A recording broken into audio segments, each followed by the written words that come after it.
हाँ जी, dear students, कैसे हैं सब लोग। उम्मीद है कि आप सब लोग अच्छे होंगे, तंदुरुस्त होंगे। तो बेटा आज हम लोग स्टार्ट करते हैं फिजिक्स का फर्स्ट पार्ट, फिजिक्स क्लास 12।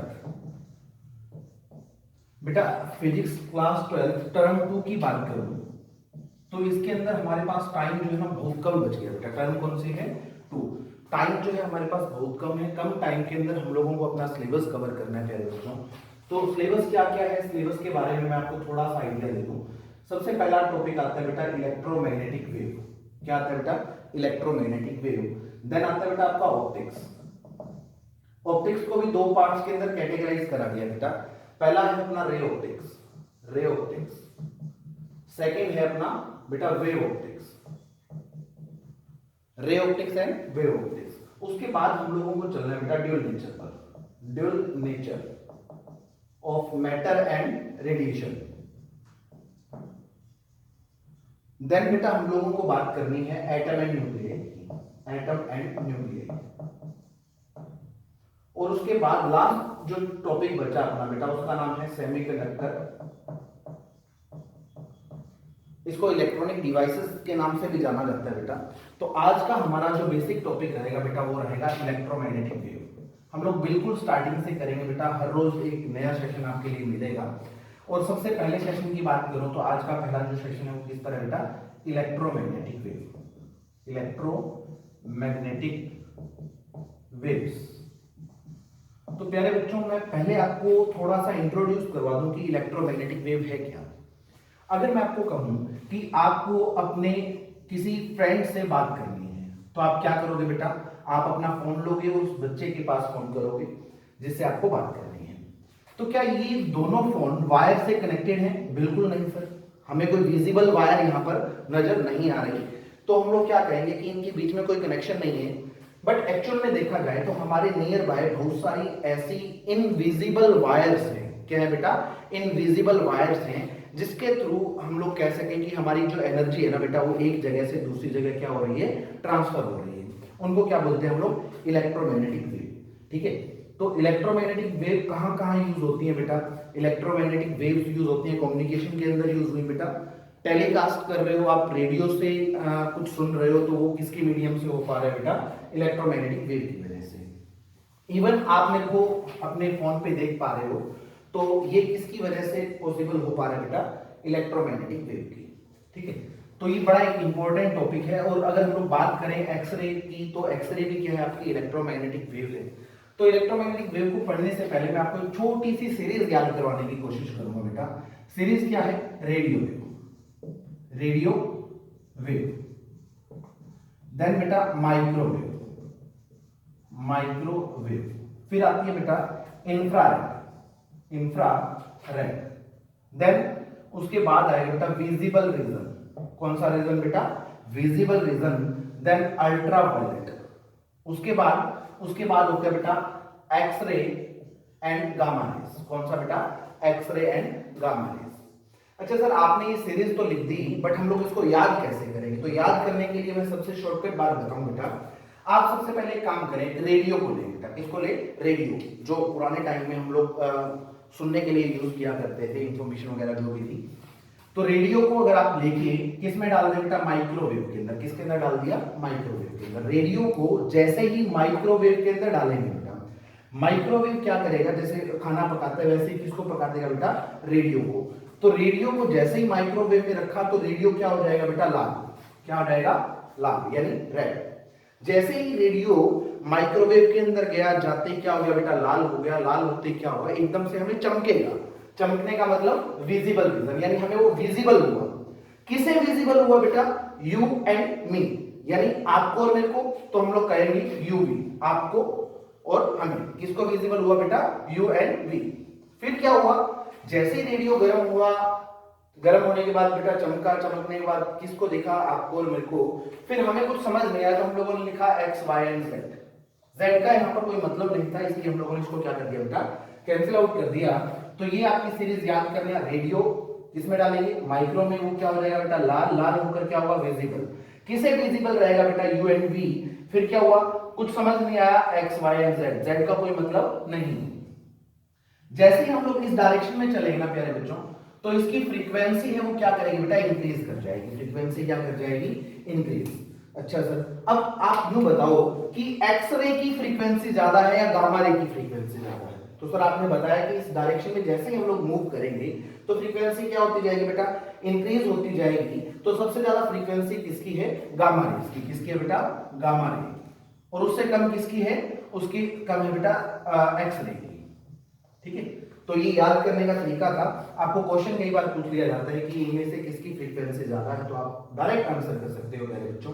उसके बाद हम लोग बात करें विजिबल रीजन की, ये हमारा एक बड़ा इंपॉर्टेंट है। विजिबल रीजन का मतलब वो वाली लाइट जो हम लोग आंखों से देख सकते हैं, वो वाली रेस जो हम लोगों को दिखाई देती है, विजिबल रहती है। तो कौन सी विजिबल रहती है बेटा, इसके अंदर 7 कलर आते हैं। कौन कौन से, विबग्योर के नाम से आप याद करते हो। जैसे ही आप याद करो कि प्रिज्म से व्हाइट लाइट पास करवाते हो तो वो 7 कलर्स के अंदर डिवाइड हो जाती हैं। उन्हीं कलर्स को क्या बोलते हैं बेटा हम लोग, विजिबल रीजन। तो विजिबल रीजन के अंदर क्या आएगा, विबग्योर। विबग्योर, इसको उल्टा लिखना है, याद रखना। क्या लिखा बेटा, विबग्योर।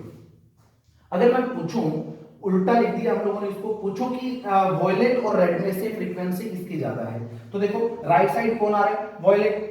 तो सबसे ज्यादा फ्रीक्वेंसी किसकी हुई बेटा, वॉयलेट की। क्योंकि जैसे ही हम लोग इस डायरेक्शन में मूव करेंगे ना, तो फ्रीक्वेंसी क्या होती जाएगी बेटा, इंक्रीज होती जाएगी। उम्मीद है कि आप लोगों को ये अच्छे से समझ आ गया होगा। नेक्स्ट जो पार्ट आता है बेटा अपना, वेवलेंथ का। अच्छा एक चीज और, एनर्जी की बात करते हैं पहले हम लोग। एनर्जी, एनर्जी की बात करें बेटा, एनर्जी जो होती है उसका फॉर्मूला होता है h इंटू फ्रीक्वेंसी। क्या होता है बेटा, h into frequency. Here h is Planck's constant, h is Planck's constant. और यानी हम लोग यूं बोल सकते हैं कि जो एनर्जी है ना प्यारे बच्चों, किसके डायरेक्टली प्रोपोर्शनल हुई, फ्रीक्वेंसी की। यानी जिसकी फ्रीक्वेंसी ज्यादा उसकी एनर्जी कैसी हो जाएगी, ज्यादा। उसके बिहाफ पे भी आप यहां से कुछ क्वेश्चन पूछे तो आप आंसर कर सकते हो, है ना। लास्ट टर्म इससे के बाद जो आने वाली है बेटा वो क्या है, आपकी वेव का मोशन कैसा होता है, आप इस वेव को समझना जरा। अगर मैं यहां से स्टार्ट करूं t इज इक्वल टू 0 पर, और यहां पर टोटल टाइम कितना हो चुका बेटा, टोटल टाइम को क्या लिख दिया, कैपिटल टी। कैपिटल टी का मतलब time taken to complete one cycle. क्या हुआ बेटा, time taken to complete one cycle. जब भी कोई वेव एक साइकिल कंप्लीट करेगी ना बच्चों, तब उसको जितना टाइम लगेगा उस टाइम को हम लोग किससे लिखते हैं, कैपिटल टी से। अच्छा दूसरी बात, जो वेव है अपनी वो किस स्पीड से चल रही थी बेटा, c से। c क्या होता है बेटा, स्पीड ऑफ लाइट, जिसकी वैल्यू हुआ करती है बेटा 3 into 10 to power 8 metre per second, है ना।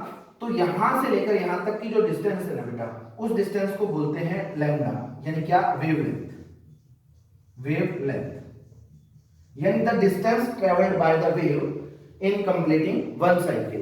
एक साइकिल कंप्लीट करने में वेव जितना डिस्टेंस चले ना बच्चों, तो उस डिस्टेंस को क्या बोलते हैं हम लोग, वेवलेंथ। किससे डिनोट करते हैं इसको, लैम्डा से। आगे मैं आपको एक बात बताऊं कि डिस्टेंस किसके बराबर होती है बेटा, डिस्टेंस होती है स्पीड इनटू टाइम। अच्छा डिस्टेंस कितना हुआ, यहां से लेकर यहां तक का डिस्टेंस कितना हुआ, वेवलेंथ के बराबर, जिसको हम लोग लिखते हैं लैम्डा। बेटा स्पीड कितनी थी वेव की, स्पीड थी c, और टाइम कितना लगा उसको, टाइम लगा बेटा कैपिटल टी। तो यहां से अगर मैं लैम्डा बाय कैपिटल टी कर दूं तो किसके बराबर आ जाएगा, c के बराबर। और हम लोग जानते हैं कि जो 1 बाय टी होता है ना बच्चों, को क्या होता है, आपका फ्रीक्वेंसी होती है। फ्रीक्वेंसी कितना होता है, 1 बाय टी। तो इसको क्या लिख सकता हूं, 1 बाय टी हो गया बेटा फ्रीक्वेंसी, तो लैम्डा इंटू फ्रीक्वेंसी किसके बराबर आ गया, c के बराबर।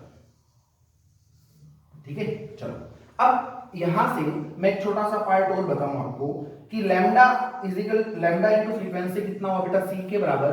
तो यहां से लैम्डा कितना हो जाएगा, लैम्डा हो जाएगा बेटा c बाय फ्रीक्वेंसी।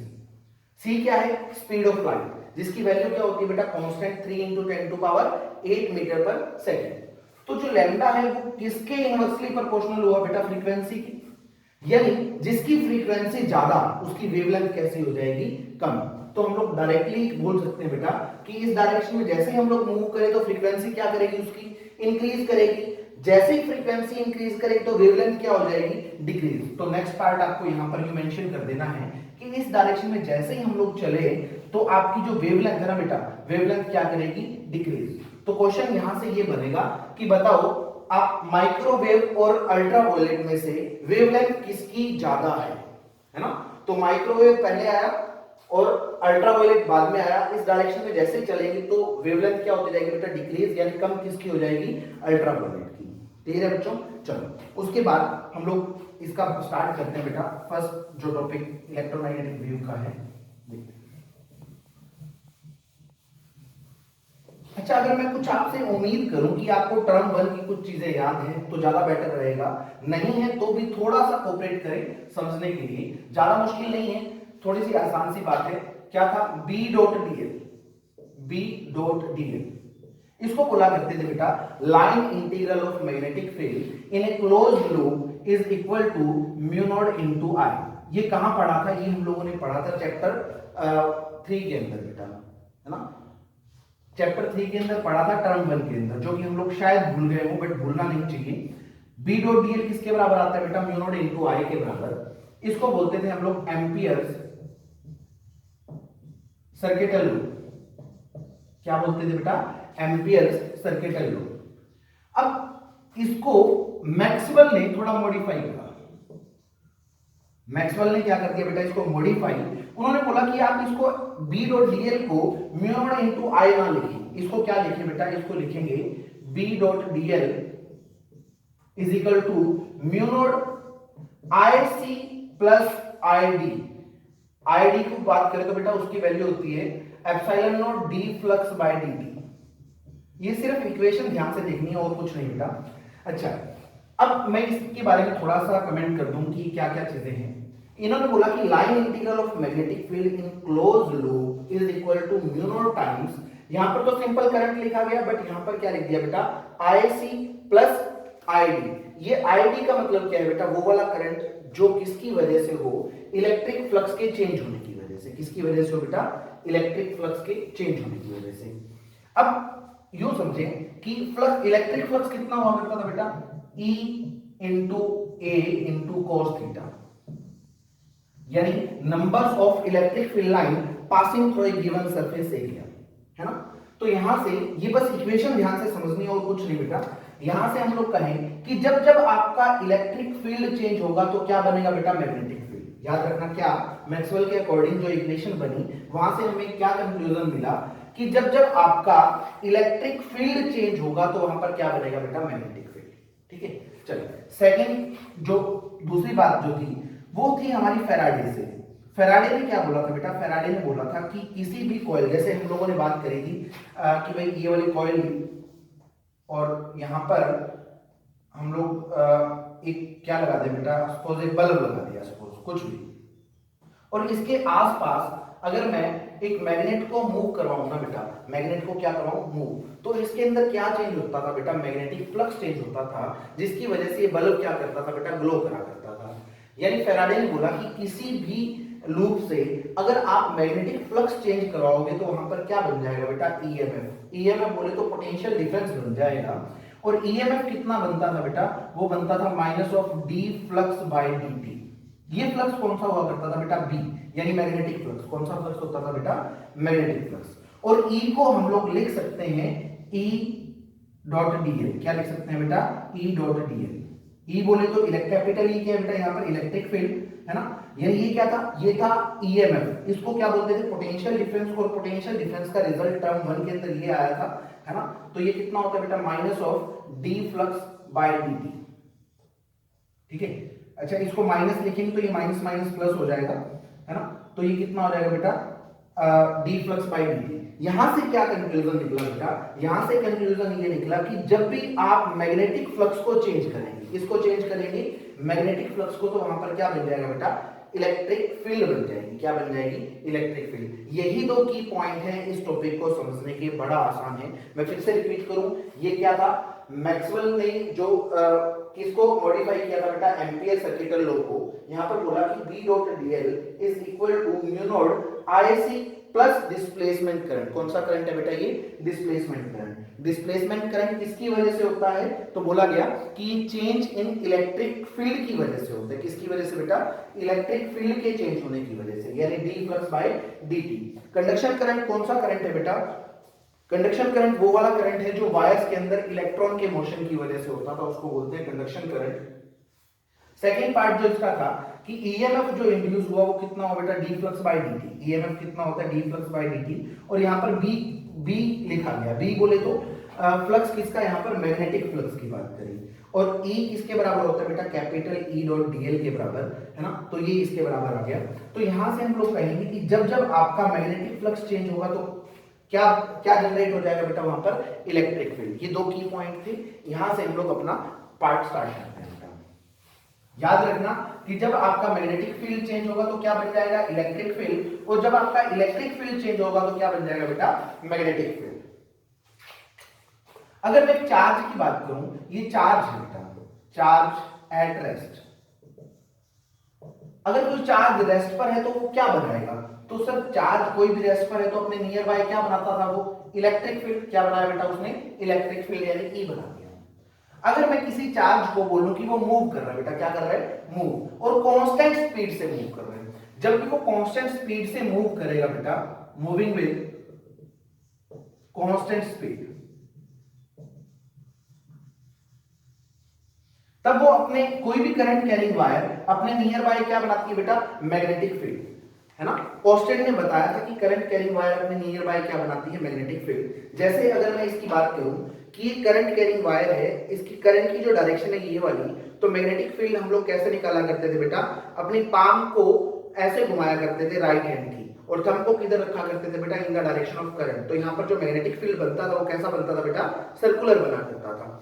ठीक है, यानी जो भी कांस्टेंट स्पीड से चार्ज मूव कर रहा है, यानी वहां पर क्या बना, करंट। और करंट की वजह से प्यारे बच्चों वहां पर क्या बनेगा, मैग्नेटिक फील्ड। क्या बन जाएगा, मैग्नेटिक फील्ड।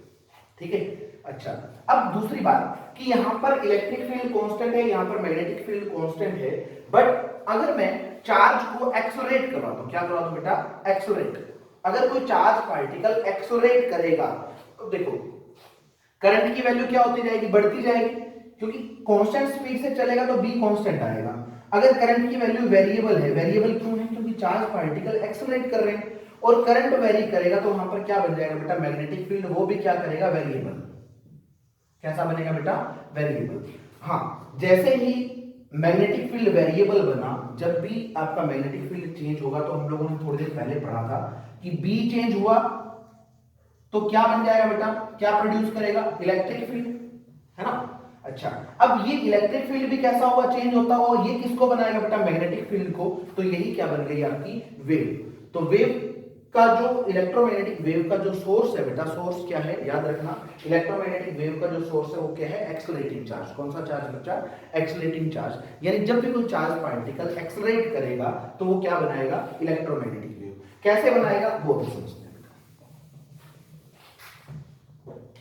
मान लो कि मैंने इस एक्सिस को बोल दिया एक्स एक्सिस, और ये वाली एक्सिस कौन सी है बेटा, आपकी वाई एक्सिस, और इस वाली एक्सिस को बोल देते हैं हम लोग जेड एक्सिस। ठीक है, अगर मैं किसी भी तरीके से इलेक्ट्रिक फील्ड को ना चेंज कर दूं, किसको चेंज कर दूं बेटा, इलेक्ट्रिक फील्ड को। मैंने सपोज वाई एक्सिस के अंदर इलेक्ट्रिक फील्ड को चेंज करा। पहले इलेक्ट्रिक फील्ड इतना था, थोड़ी देर बाद इलेक्ट्रिक फील्ड और बड़ा हुआ, फिर इलेक्ट्रिक फील्ड की वैल्यू कैसी होगी बेटा, मैक्सिमम। जैसे ही मैक्सिमम हुई उसके बाद क्या होना स्टार्ट हुआ बेटा, कम होना स्टार्ट हुआ, और लास्ट के अंदर कितना हो गया बेटा, लास्ट के अंदर 0 हो जाएगा। यानी हम लोगों ने यहां पर क्या चेंज करा, हम लोगों ने चेंज करा बेटा इलेक्ट्रिक फील्ड। तो अभी मैक्सवेल वाले इक्वेशंस याद करो कि चेंज होता हुआ इलेक्ट्रिक फील्ड क्या बनाएगा, तो चेंज होता हुआ इलेक्ट्रिक फील्ड बनाएगा बेटा मैग्नेटिक फील्ड। और ये इलेक्ट्रिक फील्ड और मैग्नेटिक फील्ड एक दूसरे के कैसे होते हैं बेटा, परपेंडिकुलर। यानी इलेक्ट्रिक फील्ड अगर आपका y एक्सिस के अंदर है तो मैग्नेटिक फील्ड कौन सी एक्सिस के अंदर होगा, उसके परपेंडिकुलर एक्सिस के अंदर, यानी इधर हो जाएगा। ये ऐसे हम लोगों ने क्या बना दिया बेटा, इसका मैग्नेटिक फील्ड B, और B कौन सी डायरेक्शन में है, Z के अंदर। अच्छा, अब इस E की वजह से क्या बना बेटा, मैग्नेटिक फील्ड, क्योंकि ये E क्या हो रहा था बेटा, चेंज हो रहा था। और जब भी आपका इलेक्ट्रिक फील्ड चेंज होगा तो क्या बनाएगा, मैग्नेटिक फील्ड। और मैग्नेटिक फील्ड चेंज हुआ, मैग्नेटिक फील्ड क्या हुआ बेटा, चेंज। तो मैग्नेटिक फील्ड के चेंज होने से क्या बनेगा बेटा, इलेक्ट्रिक फील्ड, जो भी इसके फिर से क्या हो जाएगा, परपेंडिकुलर।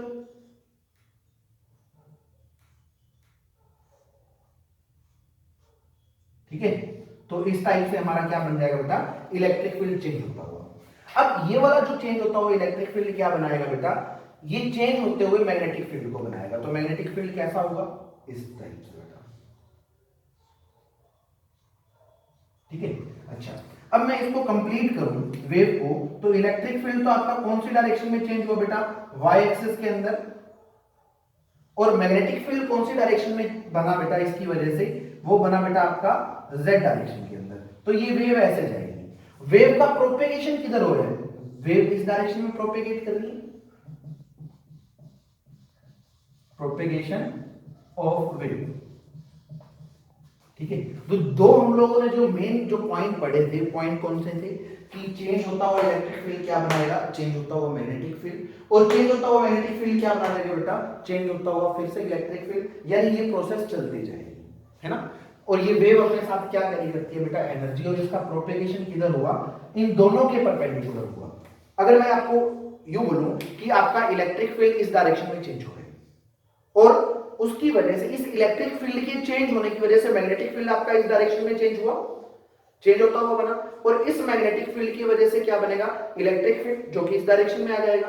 यानी मैग्नेटिक फील्ड और इलेक्ट्रिक फील्ड एक दूसरे के कैसे हैं बच्चा, परपेंडिकुलर, और इनका प्रोपेगेशन कैसे हो रहा है, इन दोनों के परपेंडिकुलर। ठीक है, यानी हम लोगों को एक की पॉइंट मिला कि E and B are perpendicular. कैसे होते हैं बेटा, परपेंडिकुलर परपेंडिकुलर ऑसिलेट करेंगे, और इनका जो प्रोपेगेशन होगा ना बेटा, इन दोनों के परपेंडिकुलर होगा, परपेंडिकुलर टू बोथ। क्या बेटा, इसका प्रोपेगेशन। ठीक है, तो प्रोपेगेशन किधर होगा बेटा, perpendicular to both electric as well as magnetic. और ये फाउंड आउट हुआ कि इसकी जो स्पीड थी ना बेटा, वो स्पीड कितनी थी, सी, फ्री स्पेस के अंदर इसकी स्पीड कितनी थी, सी कितना होता है, 3 × 10⁸ मीटर पर सेकेंड। यानी कितनी स्पीड से चल रही थी बेटा इलेक्ट्रोमैग्नेटिक वेव, तो बोला गया कि इलेक्ट्रोमैग्नेटिक वेव जो है वो स्पीड से चल रही थी, सी यानी स्पीड ऑफ लाइट से, और लाइट की स्पीड से चली। तो इससे ये कंक्लूजन निकला कि जो आपकी जो लाइट है ना बेटा, लाइट भी क्या है आपकी एक फॉर्म ऑफ इलेक्ट्रोमैग्नेटिक वेव है। ठीक है, तो ये स्ट्रक्चर आपको समझ आ गई। अब हम लोग इसके कुछ प्रॉपर्टीज की बात करते हैं, प्रॉपर्टीज क्या क्या है वो देखते हैं बेटा। नंबर 1, ये जो इलेक्ट्रोमैग्नेटिक वेव की जो स्पीड है ना बेटा, स्पीड कितनी होती है, स्पीड होती है बेटा फ्री स्पेस के अंदर सी, कहां बेटा, फ्री स्पेस के अंदर, और मीडियम के अंदर ये चेंज हो जाती है। एक्चुअल में इसका जो स्पीड का रिजल्ट निकाला वो आया था बेटा 1/μ0 इसका रूट। स्पीड कितनी आती थी बेटा, 1/μ0 का रूट। अगर मैं μ0 की वैल्यू पुट कर दूं, μ0 की वैल्यू कितनी होती है सर हमें तो μ0/4 पाई की वैल्यू याद थी, जो कि 10⁻⁻7 था। तो μ0 कितना आ जाएगा बेटा, 4 पाई × 10⁻⁻7, है ना। और एप्सिलॉन नॉट कितना था बेटा, 8.85 × 10⁻⁻12। अगर ये वैल्यू पुट करके देखो तो c किसके बराबर आता था बेटा, 3 × 10⁸ के बराबर आता था। यानी स्पीड किसके बराबर हुई, स्पीड ऑफ लाइट के बराबर। अगर यही इलेक्ट्रोमैग्नेटिक वेव किसी मीडियम में मूव कर रही होगी तो उसकी स्पीड कैसे लिखेंगे बेटा, स्पीड v से जो डिनोट करी वो कितनी आ जाएगी, 1/√ऑफ किसका, mu of that medium and epsilon of that medium. ठीक है, इस तरीके से हम लोग उसकी क्या निकाल लेंगे बेटा, स्पीड निकाल लेंगे। अच्छा, दूसरी बात, इसको प्रोपेगेट करने के लिए कोई मीडियम की रिक्वायरमेंट नहीं होती। इलेक्ट्रोमैग्नेटिक वेव को प्रोपेगेट करने के लिए किसी भी मटेरियल मीडियम की रिक्वायरमेंट नहीं होती, no need of medium, material medium की रिक्वायरमेंट नहीं। थर्ड पॉइंट आता है बेटा इसका, जो इसकी हम लोग बात करें स्पीड को, हम लोग ऐसे भी लिख सकते थे बेटा, E/B। स्पीड किसके बराबर आएगा बेटा, E/B। The ratio of E/B, E और B की जो रेशियो है ना बेटा, वो क्या रहेगी, कांस्टेंट, जो कि किसके बराबर आएगी, स्पीड ऑफ लाइट के बराबर। ठीक है बच्चों, उसके बाद नेक्स्ट पॉइंट यानी फोर्थ पॉइंट पर चलते हैं बेटा। फोर्थ पॉइंट पर ये वाली बात बोली गई कि जो इलेक्ट्रिक और मैग्नेटिक फील्ड जो है ना बेटा वो चेंज हो रही है, यानी जो इलेक्ट्रिक और मैग्नेटिक वेव है वो चल रही है, उनकी खुद की कुछ एनर्जी होगी बेटा, और जो एनर्जी इलेक्ट्रोमैग्नेटिक वेव की होगी ना बेटा, टोटल एनर्जी डेंसिटी, यू बोले तो एनर्जी डेंसिटी यानी एनर्जी पर यूनिट वॉल्यूम, ये किसके बराबर आएगा बेटा, U of E plus U of B। यानी इसकी भी एनर्जी और इसकी भी एनर्जी, इन दोनों की एनर्जी डेंसिटी को जोड़ेंगे तब हमें क्या मिलेगी, टोटल एनर्जी डेंसिटी। और ये टोटल एनर्जी डेंसिटी किसकी है बेटा, इलेक्ट्रोमैग्नेटिक वेव की है। ठीक है, अच्छा, और ये भी हमें क्लियर होना चाहिए कि इन दोनों की जो एनर्जी है ना बेटा वो इक्वली डिवाइडेड है। क्या है बेटा? Equally divided means energy density of E is equal to energy density of किसकी बेटा? B की। दोनों की एनर्जी डेंसिटी कैसी है? सेम है। ठीक है। अच्छा, अब एनर्जी डेंसिटी ऑफ E की बात करूं तो E की एनर्जी डेंसिटी लिखते हैं बेटा half epsilon not E square. कितना होता है बेटा? Half epsilon not E square. और UB की बात करूं तो UB की जो एनर्जी डेंसिटी है, energy density in magnetic field, उसकी वैल्यू होती है बेटा B square by 2 mu naught. B square by 2 mu naught. और ये दोनों वैल्यू कैसी होती है बेटा? इक्वल होती है। ठीक है, चलिए उसके बाद नेक्स्ट पॉइंट आता है बेटा कि इलेक्ट्रोमैग्नेटिक वेव किसी भी इलेक्ट्रिक और मैग्नेटिक फील्ड से डिफ्लेक्ट नहीं होंगे। मतलब जिस डायरेक्शन में इलेक्ट्रोमैग्नेटिक वेव जा रहे हैं वहां पर अगर आप इलेक्ट्रिक फील्ड और मैग्नेटिक फील्ड रखो तो इसके ऊपर कोई इफेक्ट नहीं पड़ेगा, यानी do not deflected by electric and magnetic field. चलिए अब इसके बाद का जो पार्ट आता है बेटा, हम लोग नेक्स्ट लेक्चर के अंदर एनर्जी डेंसिटी की बात करेंगे, दोनों की, किस किस की? मैग्नेटिक एनर्जी डेंसिटी और इलेक्ट्रिक एनर्जी डेंसिटी की, है ना। उसके बाद हम लोग बात करेंगे बेटा मोमेंटम की। ठीक है, और उसके बाद इसकी कुछ पॉइंट्स हमें याद करने हैं कि कौन कौन सी वेव किस किस जगह पर यूज होती है। ठीक है, तो आज के लिए इतना ही बेटा। कल वाले सेशन के अंदर इससे अगला पार्ट करेंगे। उम्मीद करता हूं कि आपको ये टॉपिक समझ आ गया होगा। अगर आपको ये हेल्प कर रहा है तो प्लीज मेरे को कमेंट करना, ताकि मैं नेक्स्ट वीडियो पूरा मोटिवेट होकर बना पाऊं और थोड़ा सा हम लोग सिलेबस को आगे मूव कर सके। Thank you.